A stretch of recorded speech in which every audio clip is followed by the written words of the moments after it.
Bienvenue les amis, on se retrouve pour une nouvelle vidéo actualité du FC Barcelone. On commence par le dossier Julián Araujo. Le Barça est satisfait des performances de Julien avec l'équipe B ainsi que de ses performances à l'entraînement avec l'équipe première. Le joueur est très content car il s'adapte très vite à la ville ainsi qu'à l'ambiance à l'intérieur du club. On enchaîne avec la une de Mundo Deportivo qui met en avant Ansu Fati comme sujet principal. En effet, le Barça aurait autorisé l'agent du joueur Jorge Mendes à négocier les intérêts du joueur auprès de ses courtisans. Il s'agit bien sûr du Bayern, de Man U et de Tottenham. Le Barça a autorisé Jorge Mendes à le vendre pour un prix minimum de 40 millions d'euros. Il y a toujours un mais. Le joueur refuse catégoriquement de quitter le club.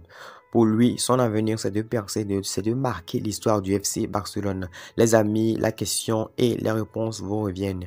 Pensez-vous que Ansu Fati peut encore être le joueur décisif du Barça? Est-ce que ça peut se faire? Dites-moi en commentaire si Ansu Fati doit continuer au Barça ou bien Ansu Fati doit être transféré ou soit partir en prêt. Donnez-moi votre avis en commentaire. Votre avis est important. On continue. Bon, moi je vais donner mon avis. Personnellement, je pense que Ansu Fati ne doit pas être transféré. Il ne doit pas rester non plus.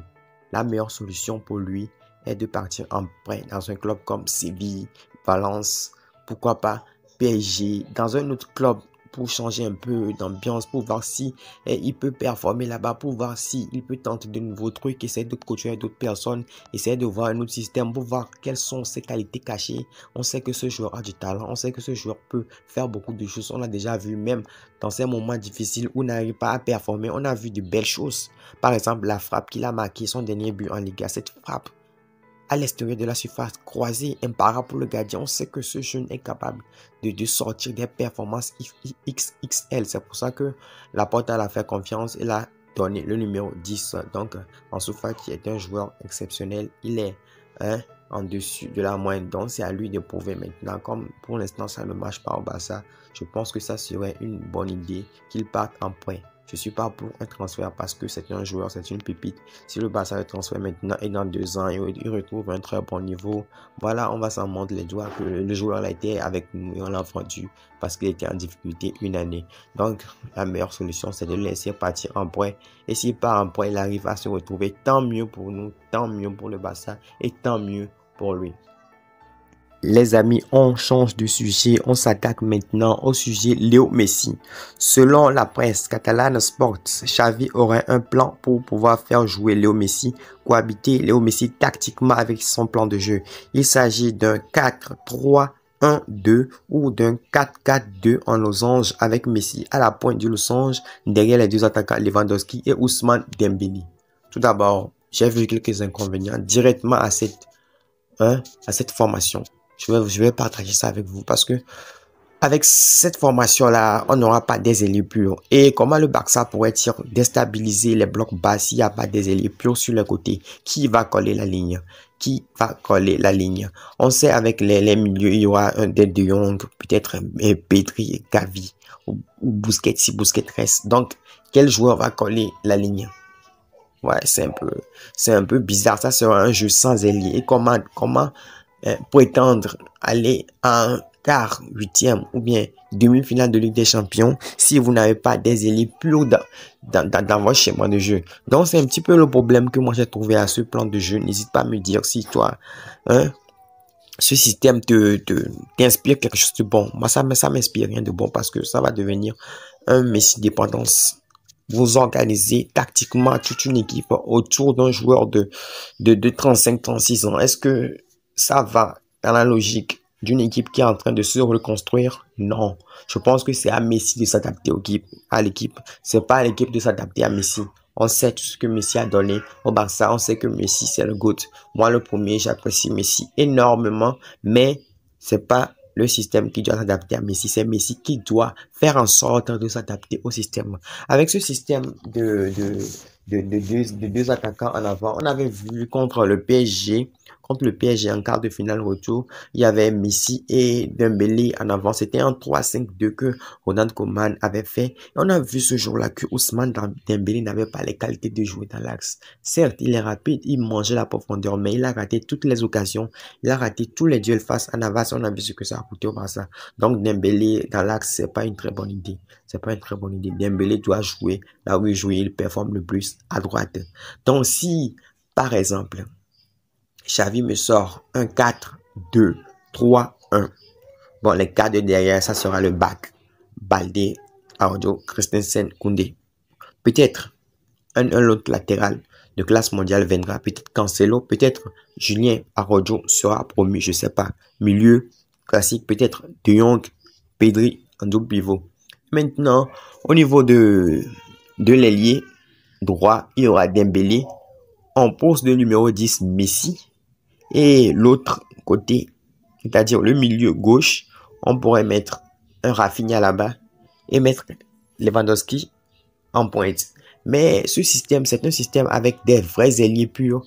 Et Messi est le numéro 10 derrière Lewandowski. Donc les doubles pivots derrière vont devoir énormément travailler parce que Messi n'est pas un joueur à vocation défensive.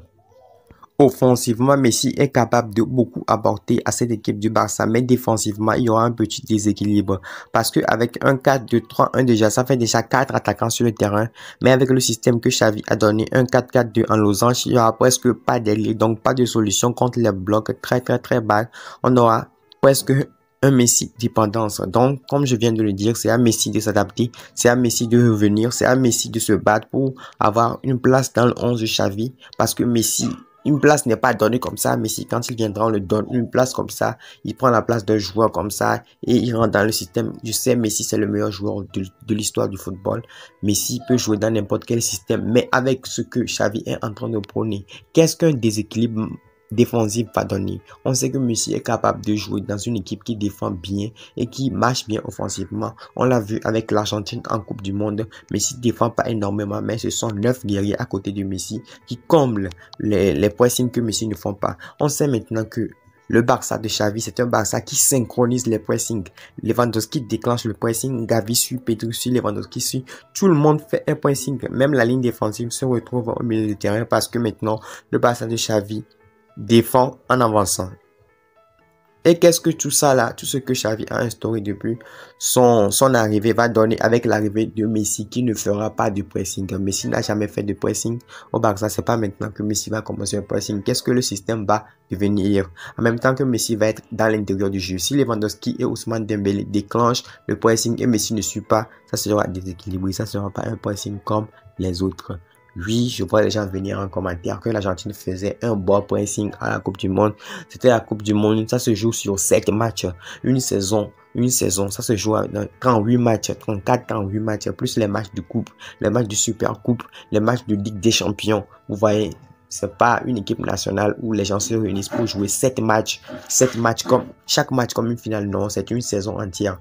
Alors je pense que Messi au Barça, si Messi vient, c'est à Messi de s'intégrer, c'est à Messi de s'adapter au système de Xavi. S'il veut vraiment jouer le premier rôle, il doit se mettre au niveau, il doit accepter certaines choses. Soit il joue le premier rôle et quand il le faut, il reste au banc, il laisse des Dembélé, des Rafinha sur le côté, mais même si je sais que un Léo Messi sans pressing sur le terrain mieux qu'un Rafinha avec pressing sur le terrain.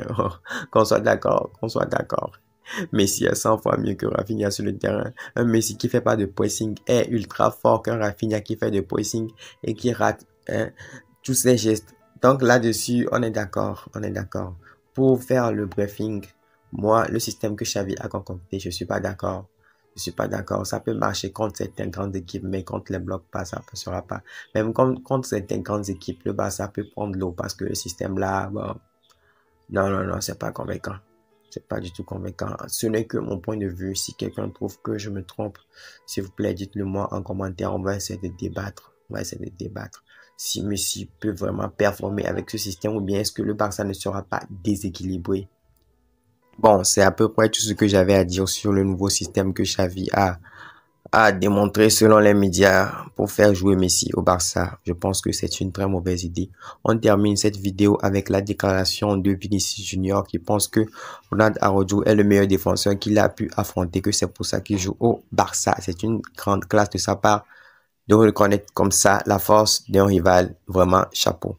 Cette vidéo a duré plus longtemps que d'habitude et je remercie tous ceux qui sont restés jusqu'à la fin. Ça prouve que vous adorez le Barça, vous êtes là, vous adorez le Barça, vous voulez l'évolution du Barça.